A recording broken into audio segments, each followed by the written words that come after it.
मुस्तफ़ा करीम सल्लल्लाहु अलैहि वसल्लम के आशिकों के लिए ये साल हरा भरा हो जाए। मौला करीम की बारगाह में ये दुआ भी करते हैं कि रब तबारक व तआला इस आने वाले साल को हम सब के इल्म का साल बनाए। सूरत को देख लिया और पहचान लिया, बस ये आंखें तरसती हैं इस बात के लिए कुछ ऐसा कर दे मेरे किरदिगार आंखों में, हमेशा नक्श रहे रुए यार आंखों में। उन्हें न देखा तो किस काम की है ये आंखें कि देखने की है सारी बहार आंखों में। रब ताला की बारगाह में दुआ करो, मौला तेरा ये बंदा तुझसे आज ये इल्तिजा करता है, इस नए साल की बरकत में दुनिया मिठाइयाँ तकसीम कर रही है, हमें इनाम में तू दीदार रसूल अता फरमा दे। इस आले रसूल की बरकत से मौला मरने से पहले हमें जियारत मुस्तफ़ा नसीब फरमाए। वो शक्ल सूरत मुस्तफ़ा जो आंखों में बस जाए तो दुनिया का हुस्न हेच हो जाए। मौला करीम हमको उस हुस्न का परस्तार बनाए, उस हुस्न का आशिक बनाए।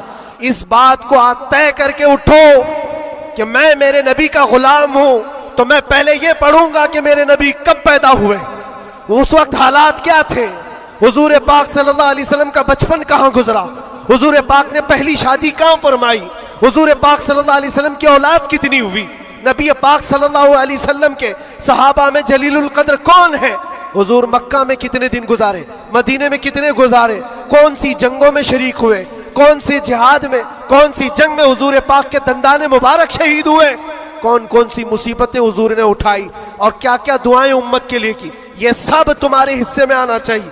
मेरे अजीजों, एक बात मुझे याद आती है, एक नौजवान का किरदार बड़ा अजीब था। मीलाद का दिन था 12 रबीउल अव्वल, शायद मैंने यहाँ दोहराया हो ये बात। मैं ट्रेन से उतर रहा था, एक नौजवान मुझसे कहने लगा, हज़रत मैं चाहता हूँ कि आज हुजूर की बारगाह में कोई अच्छा तोहफा पेश करूँ। सब झंडे, कुमकुमे, मिठाइयाँ सब लगा करके तो तोहफे पेश करते। उसने कहा मैं कुछ ऐसा करना चाहता हूँ हुजूर पाक सल्लल्लाहु ताला अलैहि वसल्लम को खुशी हो। मैं उतर रहा था, अचानक ज़हन में बात आई, कहा अल्लाह के नबी के अखलाक ये थे कि वो बूढ़ों की मदद करते, उनका बोझ उठाते थे। मक्का में हुजूर मशहूर थे इस बात पर।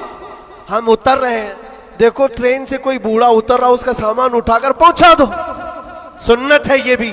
और आज 12 रबीउल अव्वल है, तुम हुजूर की बारगाह में खिराज अकीदत पेश कर। ये बात कहा और मैं गुजर गया। वो जवान एक बूढ़ी औरत 2 बड़े बड़े शॉपर लेकर आ रही थी, उसके पास गया और कहा कि अम्मा जी मुझे दो, मैं उठाता हूँ। वो पहले तो घबराई, कहा कि तू क्यों उठाएगा, तू कुली है क्या है, मेरा सामान क्यों, नहीं दूंगी, नहीं दे रही थी। और क्यों दे अजनबी को कोई, इसने इसरार किया, अम्मा जी दे दो दे दो, उठा लूंगा। कहा इतना क्यों कह रहा है बेटा, तू सामान लेके भागना है, क्या करना है। उसने साफ साफ समझा दिया, अम्मा जी बात यह है आज 12 रबीउल अव्वल की तारीख है, हमारे प्रॉफेट मोहम्मद सल्लल्लाहु अलैहि वसल्लम का जन्मदिन है और उनकी आदत थी कि वो बूढ़े लोगों का बोझ अपने हाथ उठाते थे। मैं चाहता हूं कि उनका अमल दोहराऊं, उनके अखलाक पर अमल करूं और मैं उनकी रूह को खुश करूं। बूढ़ी के दिल में बात आ गई, कहा ले ले बेटा, तू तेरे नबी की बात कर रहा है, आज तुम्हारा कोई त्योहार का दिन है, ये करना है तो करो। वो शॉप पर लेकर के गया, उसको जहां तक पहुंचाना था पहुंचाया। ये बात आई गई, गुजर गई। हम भी तो सोचते हैं कि छोटी सी बात है। 6 महीने गुजर जाने के बाद, 6-7 महीने के बाद उस नौजवान ने मुझसे कहा कि हजरत वो बूढ़ी औरत जिसका मैं सामान उठाया था, वो अभी राब्ते में, कांटेक्ट में है, अभी आई और कह रही है कि बेटा 6 महीने गुजर गए, अब तक मैं तेरे नबी का बायोडाटा ही पढ़ रही हूं, अब तक मैं उनके अखलाक ही पढ़ रही हूं। कहा क्यों, कहा तेरे उस अमल ने मुझे इतना मुतासिर किया कि इस जमाने का कोई जवान, अरे मेरे बेटे मेरे पोते नहीं आए मुझे लेने, किसी और का बेटा मेरा सामान उठा रहा है, इसके अंदर इतना असर कहां से आया। और जब तूने बताया तेरे नबी के अमल है, मैंने सोचा कि उस नबी को क्यों ना पढ़ूं। पढ़ते पढ़ते मैं इस मकाम पर पहुंच गई, बताओ तेरा नबी कहाँ है, मैं भी जाऊं गुलामी में शामिल हो जाऊं।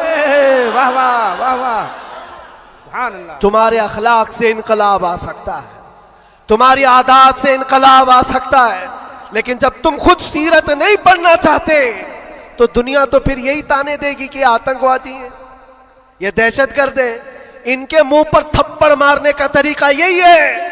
हम तुम्हारी सर्टिफिकेट के मोहताज नहीं है, हम तुम्हारे बोले जाने से कुछ भी परवाह नहीं करते। तुम्हें अपने नबी के अखलाक करके दिखाना है, करके दिखाना है।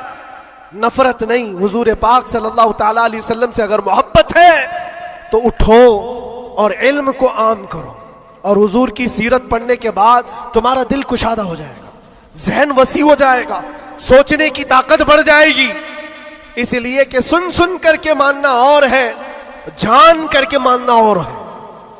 जब समझ जाओगे तो रोज इश्क बढ़ता चला जाएगा। आप चाहते हो मेरे नबी पाक की मोहब्बत और आए? चाहते हो हुजूर का इश्क और बढ़े? सिर्फ और सिर्फ यह है कि हुजूर को पढ़ना शुरू करो, सीरत पढ़ो और इतना गुम हो जाओ, इतना गुम हो जाओ कि फिर तुम मुस्कुरा भी दो या चलने फिरने लगो तो दुनिया पुकार कर कहेगी इसके अंदर से मदीने की खुशबू आती। क्यों? पढ़ने वाला उसी में मलबूस हो जाता है। 3 घंटे फिल्म देख करके यहाँ नाटक करने लगता है आदमी। क्यों? इसलिए कि इंसान की फितरत ऐसी है, जो देखता है वो कैच करता है और उसी तरह करने की कोशिश करता है। और जब बार बार हुजूर की सीरत पढ़ोगे दुनिया में बात वैसी ही करोगे जैसे मेरे नबी करते थे। बेशक बेशक।